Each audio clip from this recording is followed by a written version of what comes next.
Pessoal, tudo bem? Eu sou o Fernando Rocha, sou jornalista e também, com muita alegria, apresentador desse podcast que está começando agora, o nosso Sempre Cuidando. O Sempre Cuidando é o videocast do programa de cuidado e suporte ao paciente da CVE do Brasil, que ajuda você que foi diagnosticado recentemente com alguma doença crônica ou você que quer começar a prevenir os riscos cardiovasculares. Esse ano inteiro a gente recebeu profissionais extremamente qualificados para tirar dúvidas sobre hipertensão, diabetes, angina, insuficiência cardíaca, doença venosa crônica. A gente também teve diversas dicas para que você consiga ter hábitos mais saudáveis, que faça trocas mais saudáveis na sua vida de todo dia.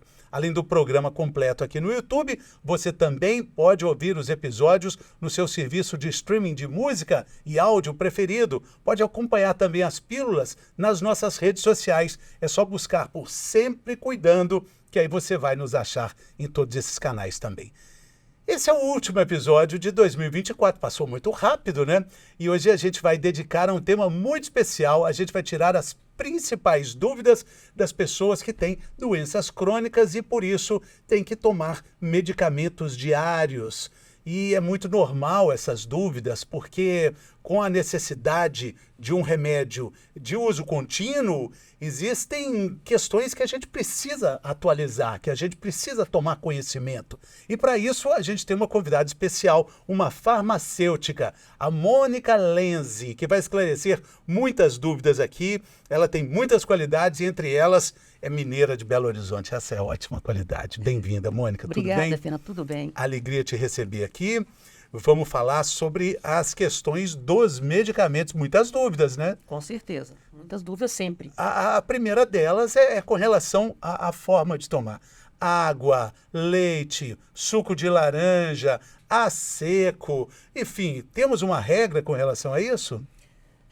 Então, normalmente, Fernando, as medicações, a maioria delas, elas devem ser ingeridas com água. E com água suficiente para que haja uma dissolução dessa medicação no estômago, né? Porque você está tão próximo do remédio, você fala, não, tomo com qualquer coisa. É um risco que a gente precisa ter atenção a ele. Tem que saber se essa medicação pode ser ingerida com outro líquido, tá? Então, muitas vezes as bulas hoje estão mais simples de se entender, tá? Então, muitas vezes na bula fala que não você pode ingerir essa medicação. Então, é importante ler a bula. A bula hoje está sendo projetada para o leigo. A gente tem dois tipos de bula. Tem a bula para o profissional de saúde e tem a bula para o paciente. A bula do paciente é muito mais fácil de se entender. Não é aquela bula que tinha aquele monte de letrinha. As letras são maiores, os parágrafos são separados e aí o texto é mais simples. Então, é importante pedir orientação para o farmacêutico, para o médico e, mesmo assim, ler a bula para ver se a bula fala como que ele deve ser ingerido. Normalmente, né? Com água. É água. Água, porque a água é o primeiro veículo que a gente deve usar e uma água em quantidade suficiente. Para quê? Para que essa medicação seja solubilizada no estômago, se ela é necessária ser solubilizada no estômago, ou se ela tem que sair do estômago para passar para um comprimido revestido, por exemplo, se ela tem que ser passar do estômago para o intestino para ser solubilizada lá. Então, nunca tomar medicação a seco, gente, porque é muito perigoso. A medicação a seco, a gente já até falou sobre isso, né? Mas pode agarrar na garganta, pode agarrar no esôfago, pode causar uma irritação gástrica. Então, na dúvida, água. Na dúvida, é água. É com água, né? Não tem erro, não tem erro. Porque para muita gente essa é uma questão tranquila, mas para muita gente também é difícil engolir o comprimido. Mônica Lenzi, tem uma questão com a divisão, né? Partir os remédios, quando é a cápsula. A cápsula tem um pozinho dentro. Não dá para dividir, mas dá para abrir. Dá para abrir, mas a gente tem cápsulas também que não é só pozinho dentro. Tem cápsulas que são oleosas também. Então, não é para abrir. O ideal não é abrir essa cápsula. Por quê? Pode ficar o pozinho dentro da cápsula, que você não vai perder, vai modificar a dose da medicação. Então, o ideal é engolir a cápsula inteira, tá? E a cápsula, ela é gelatinosa, ela é feita para ser dissolvida no estômago, mas da maneira correta. Então, se você abrir a cápsula e tirar o pozinho, também, às vezes, esse pozinho que está lá foi preparado para ter uma outra tecnologia por trás dele, a gente não sabe.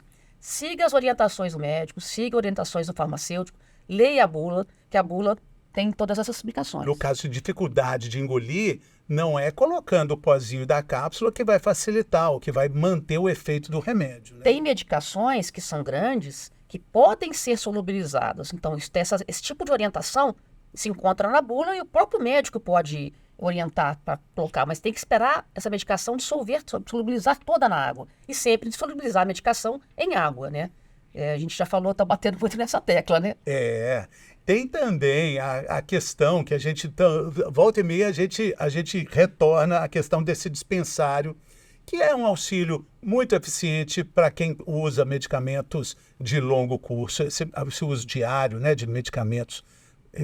Tá ali, segunda, terça, quarta, quinta e sexta. A gente está entendendo aqui que é preciso manter a embalagem original de cada medicamento.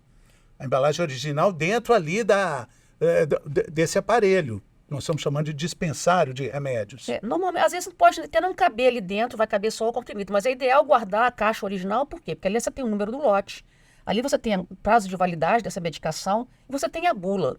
Então, guarde, porque quando você parte o comprimido, mesmo com a embalagem, às vezes a data de validade está só um pedacinho da embalagem. As outras, quando você faz em volta ali, vai ficar sem data de validade. Então, é importante você ter essas informações, mesmo para... Deu algum problema, um efeito adverso, por exemplo, se você quiser notificar o laboratório ligando para o 0800, ou mesmo notificar a Anvisa, que tem um programa que chama Notivisa, tá?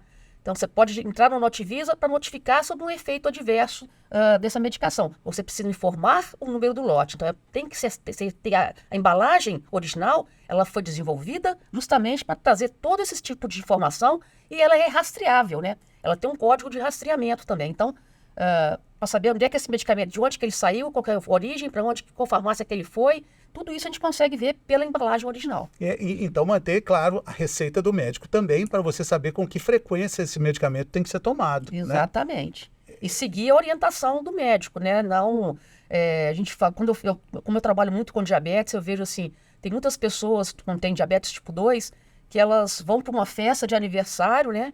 Aí come metade do bolo, chega no outro dia, dobra a dose da medicação. Não adianta, não vai resolver. Não vai resolver. A gente está entendendo aqui que tudo tem um sentido, até mesmo a forma de tomar o remédio. Pode ser comprimido, pode ser líquido, pode ser um xarope, pode ser uma pomada, pode ser também uma injeção. Tudo tem uma forma de agir, de ter ação no nosso organismo. Isso, né? A gente tem pomada, a gente tem creme, a gente tem supositório, a gente tem comprimido sublingual. Tem colírio. Tem colírio. Remédio pro ouvido. Tem medicamento orodispersivo que vai dispersar, você não precisa de água, ele vai dispersar na sua boca, ele vai dissolver na sua boca. Que é o sublingual? Não, ele tem o sublingual e tem o orodispersivo, são diferentes. São diferentes. O sublingual por quê? A gente sabe que a região baixo da língua e a região anal, a absorção é muito mais rápida. Então, muitas vezes, tem medicações para dor que são supositório, para você ter um efeito mais rápido. O sublingual também tem medicações para antieméticos, né, para náuseas e vômitos, que são sublinguais. Para quê? Para você ter um efeito mais rápido. E para você não... muitas vezes a gente toma uma medicação para náusea, por exemplo, e acaba colocando ele para fora, né? Então, o sublingual ele vai ser absorvido e vai para a corrente sanguínea mais rápido e não passa pelo trato gastrointestinal, fazendo seu efeito mais rápido. Às vezes a absorção é na pele, né? A pele, o creme, tem diferença de creme e pomada. O creme ele vai ser alguns hormônios, né? Sim. Que são na pele. Hoje a gente tem medicações para dor que são adesivos.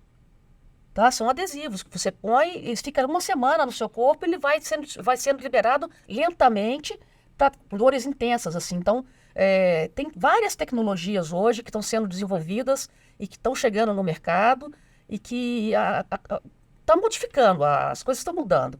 O subcutâneo justamente, também, né? Justamente para ajudar o quê? As pessoas a terem uma melhor adesão ao tratamento. Né? Tem medicações, você falou uma coisa certa, a insulina, por exemplo. Se a gente for olhar o tamanho da agulha que a gente vai aplicar a insulina, quanto menor, melhor. Por quê? Porque a insulina foi programada para ser aplicada no subcutâneo. Os medicamentos anticoagulantes também foram preparados para serem aplicados no subcutâneo. Por quê? O subcutâneo é o quê? A gente tem a pele e tem a gordurinha debaixo da pele e tem o músculo. Então, o subcutâneo é essa gordurinha que está debaixo da pele, tá? E a gente já sabe hoje que quanto menor a agulha, menor é o risco de aplicar essas medicações no músculo. Se ela é aplicada no músculo, a absorção vai ser mais rápida. No caso de uma insulina, por exemplo, ela pode provocar o quê? Uma hipoglicemia na pessoa. Então, a gente tem que aplicar realmente no subcutâneo. Então, a gente sabe hoje que a pele da pessoa, qualquer independente do sexo, da raça, da cor, da idade, a pele não ultrapassa 2,5 mm de espessura. Então, agulhas menores, de 4 milímetros, 5 milímetros, elas vão direto no subcutâneo, sem diminuir o risco de aplicações intramusculares. E também, quando a gente fala de remédios para crianças, tem toda uma tecnologia para que seja mais palatável, né, para elas. Ter uma adesão. Normalmente as medicações para crianças, elas são líquidas, né? Então, para ter mais adesão ao tratamento. São medicações líquidas, às vezes ela tem um saborzinho, né? E a gente tem que tomar cuidado para armazenar essas medicações com sabor em locais longe do alcance dessas crianças, justamente para elas gostarem. Se elas tiverem gosto pelo sabor, elas não irem lá para usar a medicação sem arriscar. É muito, muito arriscado isso. Lembrando que também foi feita uma campanha, saindo um pouquinho dessa questão dos remédios, mas produtos de limpeza, né, amaciantes, que tem esse apelo muito infantil, com, né, desenhos infantis para mostrar a suavidade, um perigo, embalagens coloridas. Então, o mesmo cuidado com os remédios. Exatamente, né? Isso tudo atrai as Eles crianças. são coloridos, né? Ele tem uma atração que também tem razão, mas o cuidado fica por conta dos pais nessa fazer uma armazenagem adequada. E é um desafio muito grande quando a gente fala de saúde, quando a gente fala de informação útil sobre saúde e qualidade de vida, combater a automedicação, né? Porque isso é algo, é um dano recorrente, permanente e silencioso também. O que serve para você talvez não sirva para sua esposa, sua mulher, enfim, para o vizinho e vice-versa, né? E a gente acha que está tudo bem, né? Quando eu fui proprietária de uma farmácia especializada em diabetes, eu tinha pacientes, né, clientes que chegavam para mim, você não comprou seu remédio semana passada? Não, eu estou tomando o remédio da minha esposa que ela pegou no posto de saúde. Mas quem falou que o remédio da esposa era para ele? A gente tem que lembrar que as pessoas são diferentes e elas têm reações diferentes com relação ao medicamento.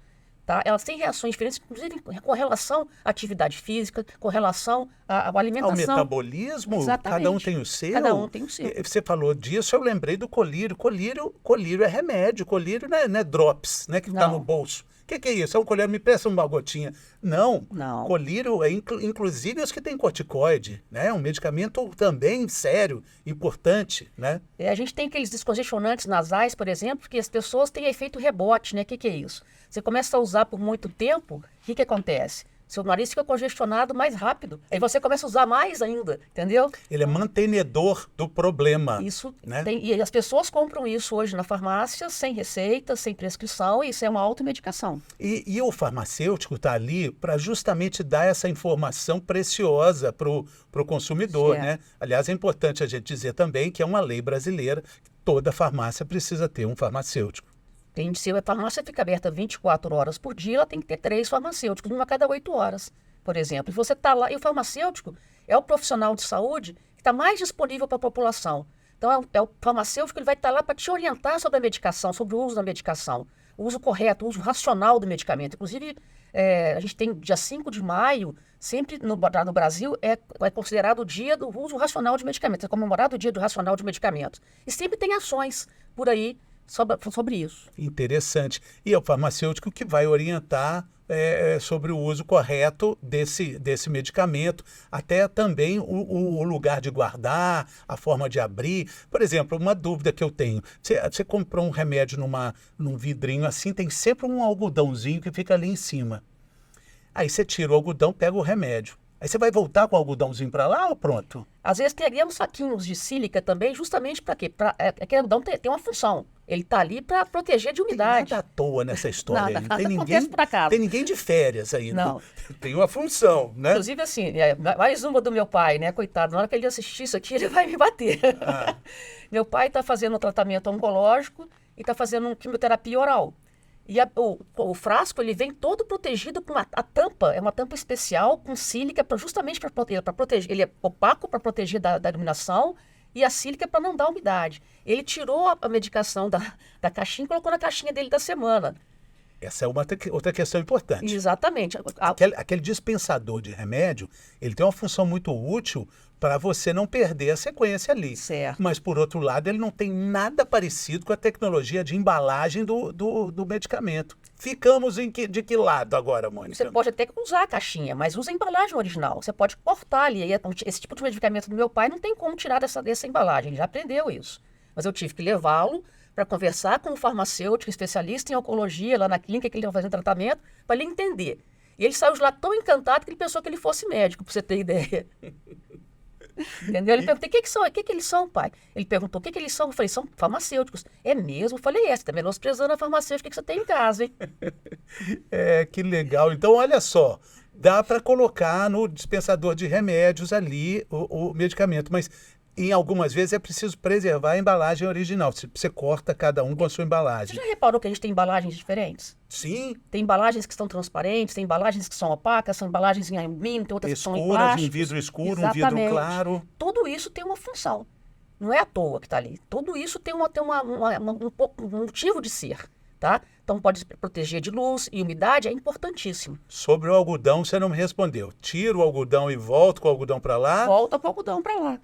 Só não vai ficar sujo, não? Não, você vai tirar, você vai estar com a mão limpa para pegar essa medicação, não vai? Que é o mínimo. Esse é o mínimo, exatamente. Você tem que lavar a mão para manipular essa medicação para você evitar de volta com o algodãozinho para lá. Exatamente. E fecha a caixinha. Fecha a caixinha. Fecha a caixinha. Fecha o frasco, né?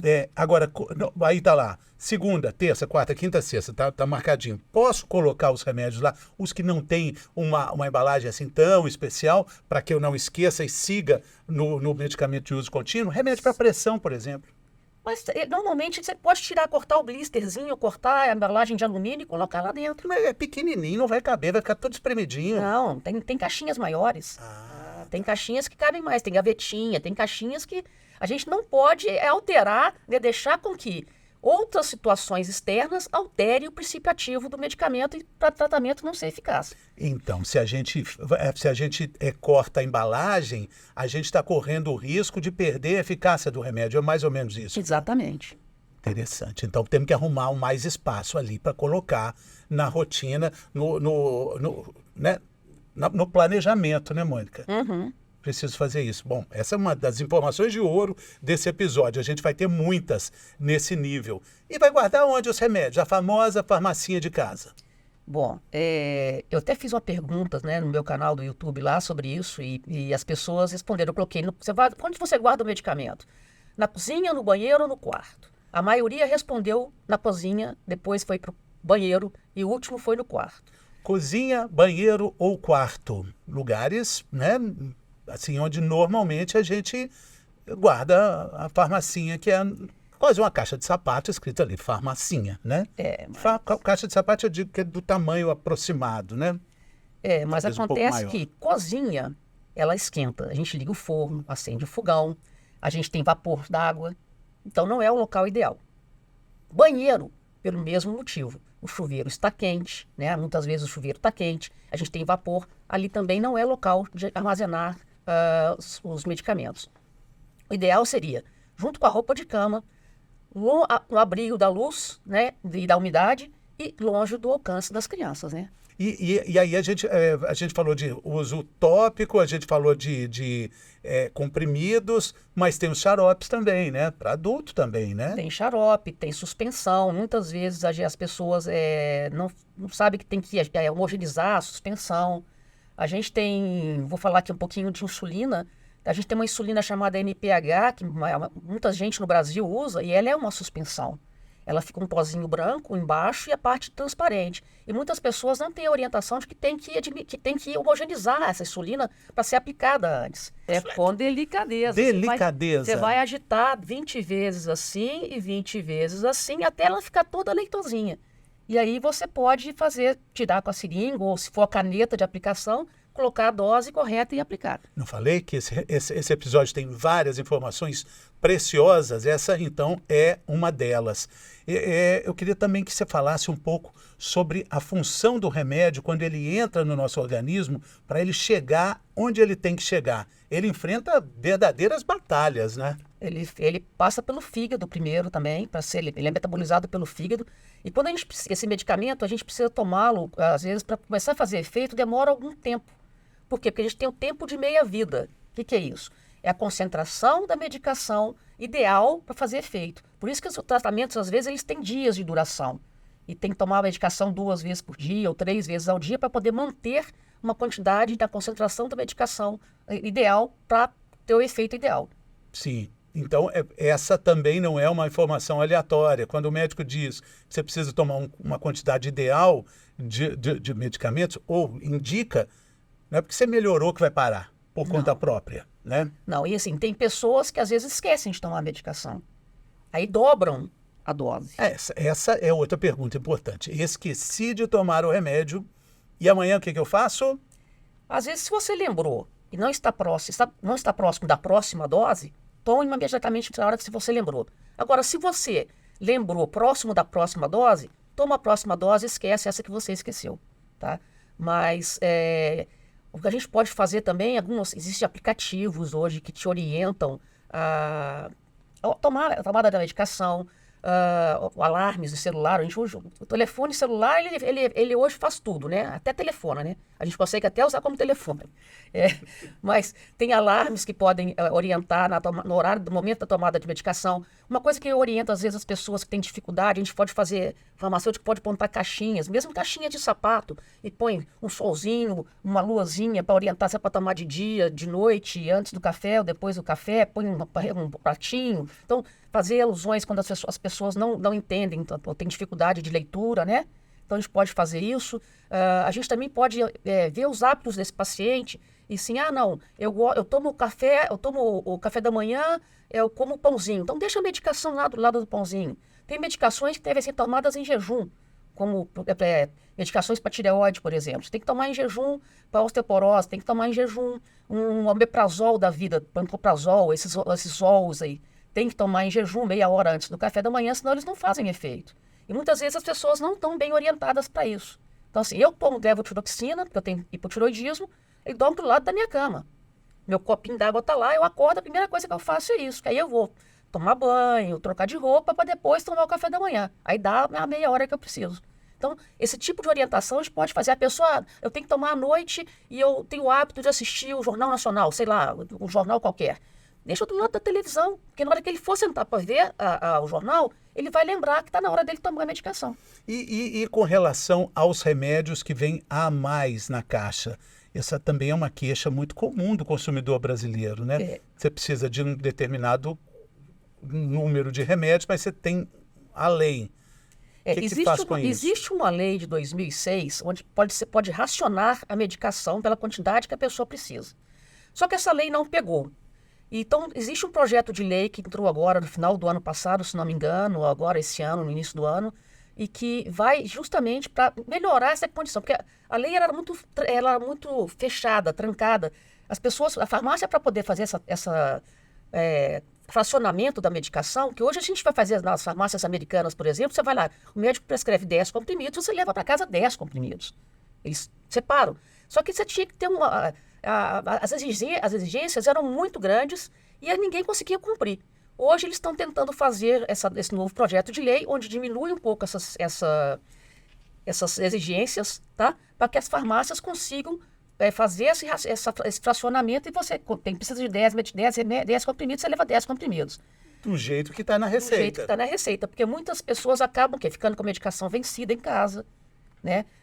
Aí usa medicação vencida. Se tem um prazo de validade, é porque tem um prazo de validade. Essa medicação, esse princípio ativo vai começar a se degradar com o tempo e você não vai estar tomando a quantidade certa. Você pode ter uma intoxicação, dependendo da medicação, se você tomar ela vencida, né? Outra coisa também é a descarte dessas medicações. Algumas farmácias já possuem esse serviço. Você leva lá e faz o descarte adequado ali, porque a farmácia vai dar conta de fazer isso. É a chamada logística reversa, inclusive de embalagens, né? Vamos falar de sustentabilidade. Se eu jogo um comprimido dentro do vaso sanitário e dou descarga, eu vou contaminar o lençol freático. Ou seja, nós vamos contaminar a água que a gente está usando no nosso dia a dia. Então, isso não é ideal.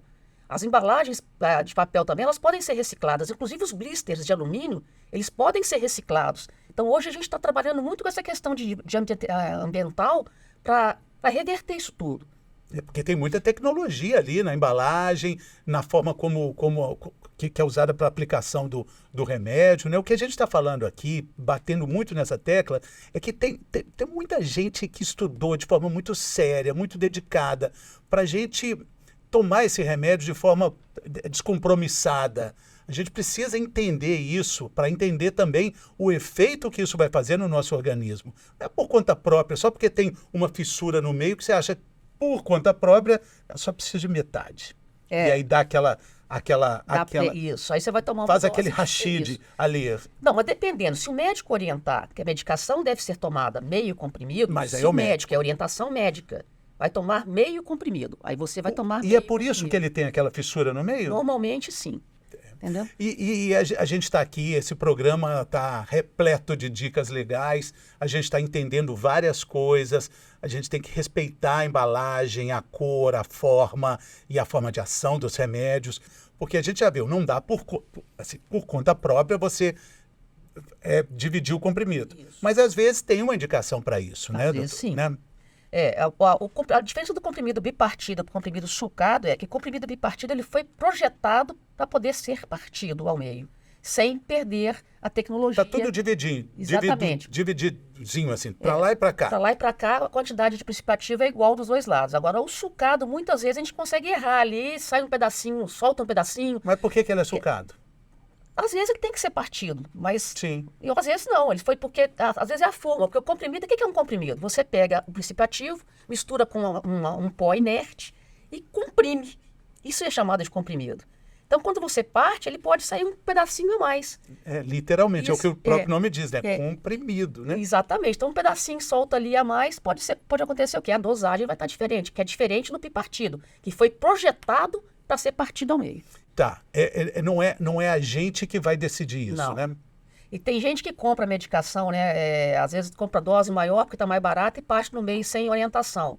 Mas como eu falei, muitos medicamentos são preparados para não serem partidos, não serem esmagados, não serem diluídos, não serem, né? Então tem que saber o que a gente já pegou, não sei se já pegaram algum medicamento assim que tem um sobrenome depois do nome do remédio, MR, AP, BD, XR, né? Então, isso tudo tem a ver com a tecnologia que está sendo usada naquele medicamento.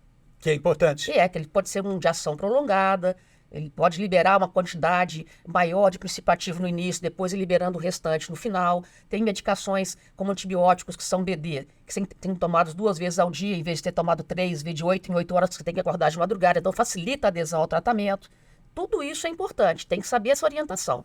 E tem um papel importante do farmacêutico que é com relação à interação medicamentosa. Exatamente. Às vezes nem o médico percebeu a quantidade de remédios ali. Aliás, a pessoa chega na farmácia com 2 receitas diferentes, né? Às vezes o paciente tem mais de um médico. Ele vai no cardiologista, ele vai no endocrinologista, ele vai no geriatra, ele vai no clínico geral e ele tem várias receitas. Só que na hora que ele vai na consulta, ele não leva a listinha de medicações que ele toma.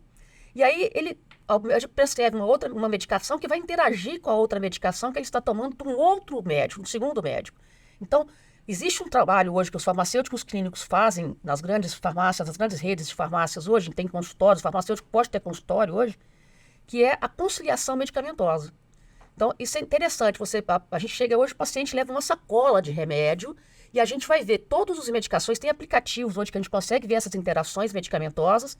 Hoje a gente tem farmacêutico clínico dentro do hospital para ajudar os médicos nessas interações. Às vezes o médico está acontecendo algum efeito adverso, porque você está tomando um medicamento junto com o outro, às vezes, ele pode interagir com o outro ou dar uma intoxicação, ou um efeito adverso, ou mesmo ele não vai deixar um deles ter efeito. Entendeu? Então, depende da interação medicamentosa de cada medicamento. Isso é muito importante. E aí, na base de tudo, está o farmacêutico que também entende a letra do médico, né?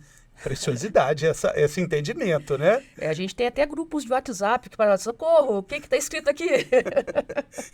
Mas ajuda aí. Está cada vez menos comum, né? Porque Isso. as receitas estão mais técnicas agora, Hoje né? as receitas, na maioria das receitas, elas estão sendo digitadas, né? Existe um projeto de lei agora também que... Já existia essa lei, mas agora para reforçar que as receitas têm que ser digitalizadas, né? Digitadas. E também vai sair agora a receita. Com a pandemia, tem a receita digitalizada, né? Inclusive, assim, a minha filha teve dengue e a gente fez uma consulta online e a médica simplesmente mandou a receita via internet, via e-mail. Então, já vem bonitinha. Então, facilita a vida do farmacêutico, porque muitas vezes eu já vi farmacêuticos sendo responsabilizados porque dispensou medicação errada. Com a telemedicina, isso acabou ficando muito... Mas normal, mais comum. Muito mais comum. A receita vem digitalizada, com o CRM, toda essa autorização. Exatamente, né? assinatura digital, é tudo mais fácil. Muita coisa mudou, né? Do tempo que a letra do médico era indecifrável. Hoje, normalmente, tem farmacêuticos que devolvem a prescrição para o médico perguntando para ele qual é essa medicação aqui que eu não estou entendendo ainda. Mas tem outra questão também importante, que é com relação à bebida alcoólica. Essa é polêmica. Doutora. Vamos falar sobre isso. Pode ou não pode? Tem que parar de beber quando você está tomando algum tipo de remédio? Todo remédio? Tem algum que não precisa parar de beber? Normalmente, as medicações orais, elas são metabolizadas pelo fígado. O álcool também é metabolizado pelo fígado. Então, a gente pode ter o quê? Ou o fígado para de metabolizar a medicação e vai metabolizar o álcool, que você está intoxicado pelo álcool, dependendo da quantidade de álcool que você ingeriu, né? Ou pode ter uma interação ali do álcool com a medicação, mesmo no estômago, ou ele vai poder deixar essa medicação menos eficaz, né? No caso de antibiótico, que o pessoal fala assim, estou tomando antibiótico, não posso beber, né? Então, no caso do antibiótico, por exemplo, o que vai acontecer? O álcool leva aumento de quê? Aumento de micções. Então, a pessoa vai mais vezes ao banheiro. Lembra que eu falei que a gente tem que ter uma quantidade suficiente de medicação de princípio ativo na corrente sanguínea? Então, a pessoa tem um número maior de micções, vai eliminar mais líquidos, e com isso ele elimina o quê? A medicação também. Então, a gente perde essa quantidade, que é o tempo de meia-vida, essa quantidade, essa concentração ideal para o antibiótico fazer efeito, né? A gente, assim, tem alguns anti-inflamatórios, não corticoides, né? Que são metabolizados pelo fígado e são hepatotóxicos. Então, assim, eu não posso misturá-los com álcool. Por quê? Porque eu vou prejudicar o meu fígado. Então, a gente tem que lembrar disso. Essa informação é importante. A gente é mineiro, pão de queijo não atrapalha em nada, né? Depende do remédio. Igual eu falei, tem medicações que têm que ser usadas em jejum. Pão de queijo pode entrar 30 minutos depois, sem problema.